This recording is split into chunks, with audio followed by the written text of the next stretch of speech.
Claude, tu nous parles ce soir des enfants de Palestine. Oui, en effet. Les autorités israéliennes semblent être en guerre contre des enfants. Je répète, des enfants. Certains ont 12 ans, d'autres 15, 16 ou 17 ans. À bien des égards, à 15, 16 ou 17 ans, on est encore un enfant. Selon l'organisation humanitaire Defense for Children International Palestine, en 2017, 14 enfants palestiniens ont été tués par l'armée israélienne. Près de 300 croupissent en prison et 11 d'entre eux sont à l'isolement. En 2012, le quotidien britannique The Guardian a écrit que chaque année, entre 500 et 700 enfants palestiniens sont arrêtés et jugés par les autorités israéliennes. Ceux qui finissent en prison sont soumis à des pratiques qu'on ne peut décrire que comme de la torture psychologique. Isolement carcéral, menaces, injures, privation de sommeil. Les enfants qui avouent les crimes dont ils sont accusés le font pour ne plus avoir à subir ces pratiques. Je vous présente Dima El-Wawi. Elle avait 12 ans quand elle a été arrêtée. 12 ans. Regardez son visage. Le jour de sa libération, il y a près de 2 ans. Regardez ses yeux. Aucun enfant au monde ne devrait avoir ce regard. Malheureusement, la violence contre les enfants palestiniens ne s'arrête pas au traitement qu'ils subissent en prison.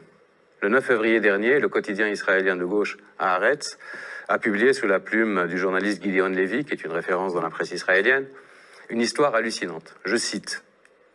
Comme à un safari, des soldats israéliens en jeeps traquent un adolescent palestinien et lui tirent une balle dans la tête. Il est difficile de croire qu'un tel acte barbare puisse avoir lieu au XXIe siècle dans un pays qui se prétend être la seule démocratie du Moyen-Orient, par une armée dont certains osent dire encore qu'elle est la plus morale du monde. Un acte qui rappelle l'apartheid en Afrique du Sud ou la ségrégation raciale dans l'Amérique du début du XXe siècle. Pendant des années, cette guerre qu'Israël mène contre les enfants de Palestine a été passée sous silence dans les médias occidentaux. Cette omerta, aussi choquante qu'inacceptable, a été brisée après l'arrestation de Ahed Tamimi. Vous savez, cette adolescente à la crinière blonde et aux yeux clairs, qui est devenue en quelques semaines le symbole de la résistance palestinienne.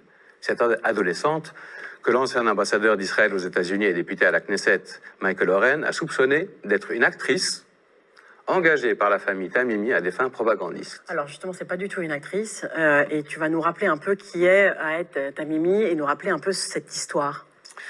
Le 15 décembre 2017, à Nabi Saleh, près de Ramallah, en Cisjordanie occupée, Mohamed Tamimi, un enfant palestinien de 15 ans, a reçu en plein visage une balle en caoutchouc tirée à bout portant par l'armée israélienne. Il a été défiguré. Sa cousine, Ahed Tamimi, 16 ans, a manifesté sa colère en giflant un soldat israélien. Le 19 décembre, soit 4 jours après, l'adolescente a été sortie du lit en pleine nuit et arrêtée par une unité de Tsahal. 3 mois plus tard, elle n'a toujours pas été libérée. Et c'est en prison qu'elle a fêté ses 17 ans. Son procès devant un tribunal militaire s'est ouvert le 13 février et se déroulera en huis clos. Elle risque 7 ans de prison.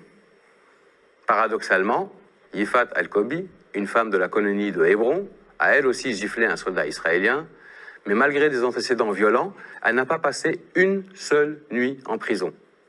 Curieuse justice, vous ne trouvez pas ?